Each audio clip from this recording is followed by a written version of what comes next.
முளைக்கால இதே மாதிரி தலை தட்டை 4 அளவுக்கு மாவு பச்சரிசி எடுத்து களைஞ்சிட்டு ஒரு நாள் ஃபுல்லாக வெயிலில் காய போட்டு எடுத்து வச்சுக்கணும். 1.5 அளவுக்கு பருப்பு எடுத்து செவந்துராமல் சூடு வர்ற வரைக்கும் வறுத்து எடுத்துக்கிட்டு ஆறுனது ரெண்டையும் கலந்து மிஷினில் கொடுத்து நைஸாக அரைச்சி சலித்து எடுத்து வச்சுக்கணும்.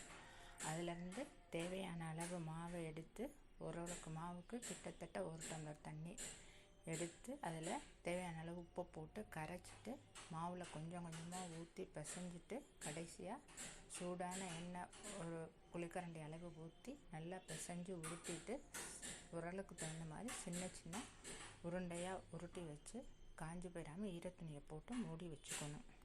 அதிலேருந்து ஒரு உருண்டை எடுத்து உரலில் போட்டு காய வச்சுருக்க எண்ணெயில் டைரெக்டாக புழிஞ்சாலும் சரி, இல்லைன்னா அரிகரண்டியில் பின்பக்கம் புழிஞ்சிட்டு அதில் போட்டு வேக வச்சு 2 பக்கமும் வேக வச்சு பொன்னிறமாக வந்ததும் எடுக்கணும். ரொம்ப செவந்துராமல் எடுக்கணும். தேங்க்ஸ்.